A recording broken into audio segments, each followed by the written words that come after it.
Nous allons voir aujourd'hui qu'il y a une immense erreur qu'on fait tous lors de la conquête amoureuse. C'est quelque chose qu'on fait malgré nous et je pense que vous êtes dedans. Je pense aussi que lorsque vous allez l'apprendre cette erreur, vous allez faire mais pourquoi est-ce que j'ai fait ça? On va voir aussi comment faire pour la corriger le plus vite possible. On va voir trois notions aujourd'hui. La première, c'est le rasoir d'Occam.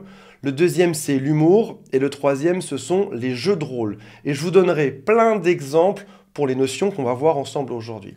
La version courte de cette vidéo, le résumé de ce qu'on va voir aujourd'hui, c'est que la rupture amoureuse t'a malheureusement mis dans un état qui n'est pas très sexy, qui n'est pas très fun, drôle, qui donne pas envie de revenir. On va voir comment faire pour changer ceci dans ton cerveau et dans son cerveau également. Ça va aussi répondre à une autre question qui est pourquoi est-ce que tous les ex reviennent lorsqu'on passe à autre chose? C'est exactement le même moteur psychologique qu'on va voir aujourd'hui. Avant de démarrer, si vous le souhaitez, abonnez-vous à la chaîne. Il y a aussi un quiz qui s'appelle « Quelles sont mes chances de récupérer mon ex ?» Et si vous le souhaitez, mon équipe vous attend au téléphone. Il y a un lien qui est juste en dessous. Ton ex a malheureusement créé la pire version de toi-même. C'est ce qui s'appelle le rasoir d'Occam. Alors, il va te sortir, après la rupture amoureuse ou pendant la rupture amoureuse, une explication longue, une explication qui a beaucoup de phrases, beaucoup de mots, qui peut même durer pendant des heures. Ou alors en SMS, tu as beaucoup de lignes. Et tout ça, c'est flou, tu n'arrives pas trop à comprendre. Tu peux avoir le fameux « c'est pas toi, c'est moi ». Tu peux aussi avoir des choses comme « je ne sais pas ». Être en couple, ou alors c'est compliqué pour moi en ce moment, ou j'ai beaucoup de choses à gérer, ou je ne sais plus trop où j'en suis. Et finalement, il a créé un mur de fumée gigantesque. Toi qui l'aimes toujours, tu veux comprendre ce qu'il dit. Donc tu prends chacun des mots qu'il te donne et tu vas les décortiquer pour essayer de trouver la réponse à cette énigme. Finalement, s'il y a un problème, il suffit juste qu'on bosse dessus à deux pour le résoudre. Sauf que là, c'est très compliqué parce que c'est vraiment très flou. Toutes ces phrases t'embrouillent un peu. Pourquoi est-ce qu'il t'envoie autant de phrases alors qu'il aurait pu te dire quelque chose de très simple lors de la rupture amoureuse? Il te donne beaucoup de phrases, il te met beaucoup trop d'explications qui sont toutes très compliquées, très tordues, très floues ou trop généralistes parce qu'il peut avoir peur de plusieurs choses. La toute première, c'est la peur de te blesser. S'il te disait la vérité en une seule phrase, plutôt que d'en prendre 300, peut-être que tu le prendrais mal. Tu pleurerais et lorsqu'on est en couple, pendant quelques années, ou quelques mois même, c'est compliqué de faire du mal à l'autre. Et donc du coup, on est tenté, pour ne pas lui faire du mal, de justifier en mettant des phrases qui sont socialement acceptables. C'est pas toi, c'est moi, c'est compliqué en ce moment, je ne sais plus où j'en suis. Ça, socialement, c'est acceptable, c'est même pas très méchant. Sauf qu'en réalité, pour t'épargner, il t'a dit ça, mais ça te fait plus de mal que de bien. Il y a une autre type de peur, c'est la peur d'être critiqué. Vous n'êtes pas que deux personnes ensemble dans ce couple-là. Vous êtes un ensemble de personnes. Il y a tes frères, tes sœurs, ta famille, il y a tous vos amis en commun, il y a les collègues de bureau, il y a vos voisins, il y a tous ceux que vous connaissez. Et si jamais il te disait une phrase trop méchante, trop directe, dans ce cas-là, tu pourrais dire à tout le monde « Regardez les SMS qu'il m'a envoyés. Il ne m'aime plus parce qu'au lit, ça se passe mal. C'est pour ça qu'il a mis fin à 10 ans de mariage. » Et donc là, il serait mal vu par tout le monde. Donc plutôt que de dire la vérité, il préfère noyer le poisson. L'autre chose, c'est la peur de se tromper. Il se dit, si jamais je change d'avis, ou si jamais elle se dit, je change d'avis dans quelques temps, si je l'ai un peu embrouillé, si j'ai mis des messages flous, je pourrais toujours revenir. Par exemple, j'ai dit que c'était compliqué en ce moment, je pourrais dire après ça que c'est plus compliqué, que j'ai trouvé mes réponses. J'ai dit que c'était moi le problème, je pourrais dire que j'ai résolu mon problème. Donc, toutes ces peurs vont créer ces phrases et ce nuage de fumée devant toi qui fait que c'est compliqué. Il y a quelque chose qui s'appelle le rasoir d'Occam que tu as peut-être déjà entendu dans certaines séries policières. Les inspecteurs cherchent à trouver qui est le coupable, qui est le meurtrier, et ils passent par plein de solutions qui sont très surprenantes, très bizarres. Et le rasoir d'Occam dit la chose suivante. Il faut éliminer des explications improbables d'un phénomène. En gros, très souvent, le meurtrier, c'est la personne qui serait le plus susceptible de le faire, ou l'explication la plus simple explique quelque chose. Donc le policier élimine toutes les possibilités farfelues pour se concentrer sur juste la plus évidente, qui sera forcément celle qui est arrivée. Ça signifie en gros que pour ta rupture amoureuse, il y a une explication qui est bien plus simple. Et je pourrais en sortir 1000, en réalité, il y en a deux qui reviennent tout le temps. Première explication, ce couple n'est pas fun aujourd'hui. Il ne s'amuse plus dedans. Une seconde explication serait on était pareil au début, et puis 3 ans après, 5 ans, 10 ans ou 20 ans après, on est vraiment devenu différent, et là, c'est plus possible. Donc, son explication t'a envoyé sur une mauvaise piste. Typiquement, c'est pas fun entre nous, on ne se marre pas aujourd'hui, et de manière ironique, ça va renforcer la chose. Une personne qui se fait larguer n'est pas vraiment drôle au final. On a même plutôt tendance à pleurer, à réfléchir, à essayer de convaincre l'autre. Tout ce que je te dis depuis le début, c'est vraiment pas drôle du tout. Convaincre quelqu'un, c'est pas quelque chose qui est sympa. Tu veux trouver des réponses à ces problèmes qui sont finalement imaginaires, à des choses qu'il t'a inventées. Tu vas beaucoup lui parler, tu vas vouloir le voir pour en parler, pour comprendre ce qui s'est passé. C'est pas fun non plus, ça, au passage.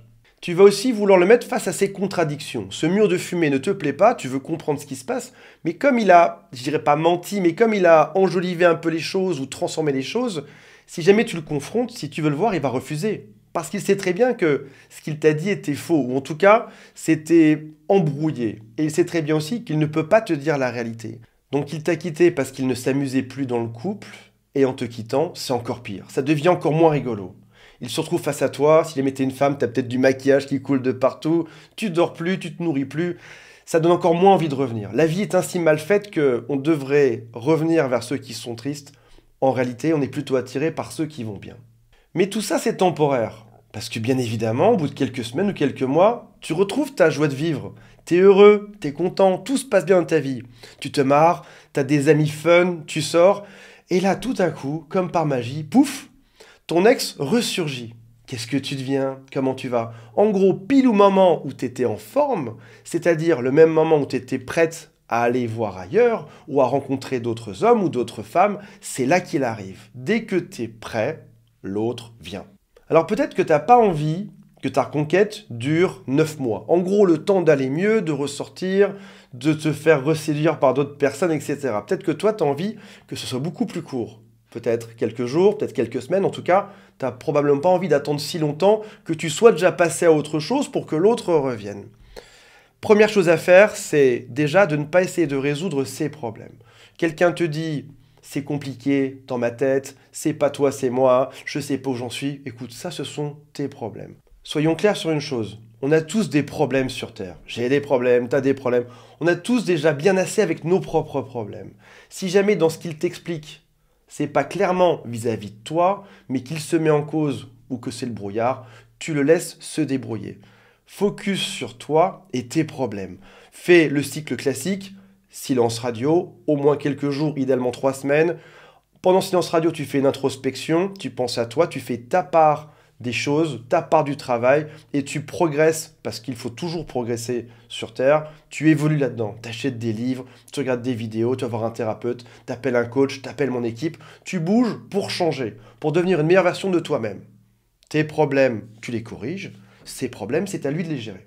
Maintenant, on a vu que la majorité des couples se quittaient parce qu'il n'y avait plus d'intérêt dedans, c'était plus aussi drôle qu'au début.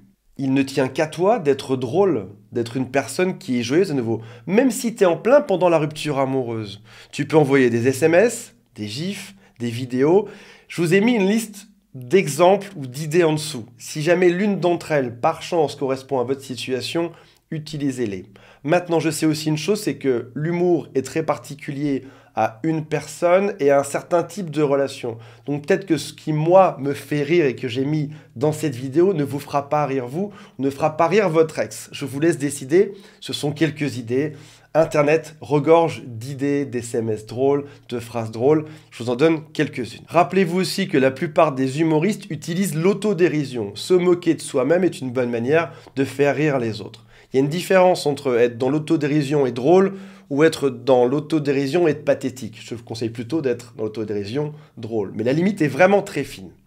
Voici un exemple qui pourrait vous faire rire ou pas du tout. Encore une fois, je vous suggère de mettre des exemples si vous avez des idées pour inspirer les gens. Mettez vos propres exemples en commentaire de cette vidéo.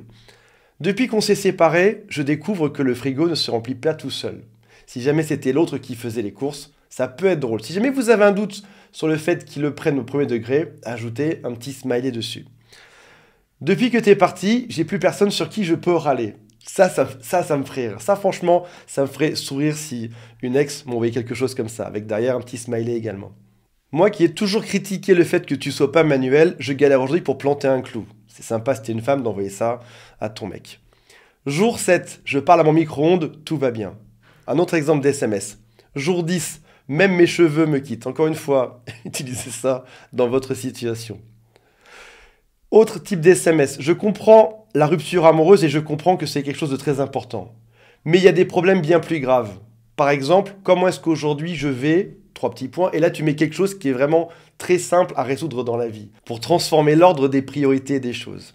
Mettez-moi en commentaire si je suis pas drôle non plus.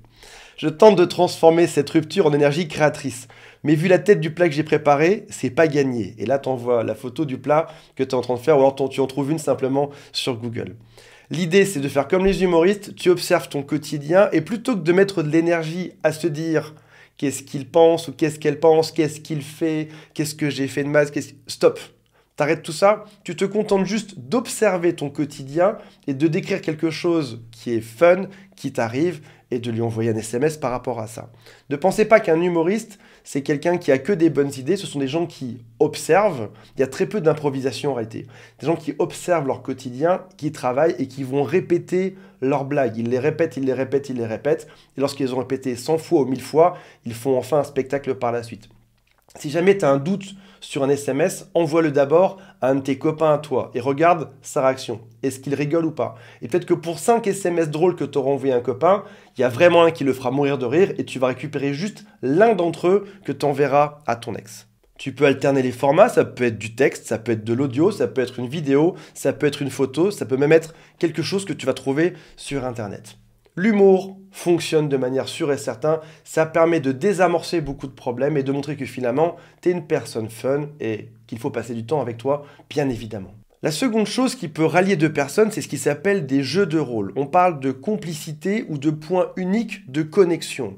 C'est des choses qui font que vous avez vécu ensemble, vous vous connaissez bien et vous aviez des routines de couple, vous aviez des jeux ensemble ou une forme de langage que vous seul connaissiez. Tu peux te lancer dedans. Encore une fois, je te donne plein d'exemples. Libre à toi d'en trouver un sympa dans l'eau ou de me dire Antoine, ceci, ça ne me va pas du tout. Je vais en trouver un autre ailleurs, mais en tout cas, tu auras eu l'idée de faire ceci. Action vérité, ça marchait très bien quand on avait 8 ans. Faites-moi confiance, ça marche toujours, même par SMS à notre âge. Autre type de jeu de rôle. Est-ce que tu crois que je devrais? À ton quotidien, ça peut être sur ta façon de t'habiller, sur quelque chose à dire à quelqu'un, sur une sortie à faire, c'est un jeu où finalement l'un des deux peut décider quelque chose pour l'autre. Tu peux aussi lui dire, tu te souviens du jour où? C'est en gros se rappeler d'un bon moment de complicité que vous avez eu ensemble pour ressentir à peu près la même chose aujourd'hui en reparlant. Ça peut être aussi, tu préfères ceci ou cela. Encore une fois, il y a plein de jeux qu'on peut faire ensemble. Les jeux, c'est enfantin, c'est ce qui va ressortir quelque chose de simple chez nous. La rupture emmène souvent à des réflexions qui sont très compliquées. Restez simple, restez basique, restez ludique et restez drôle. Et vous allez voir à quel point il est possible de récupérer quelqu'un rapidement. Voilà mes amis, j'espère que ça vous a intéressé. On se retrouve très prochainement. Salut à tous, bye.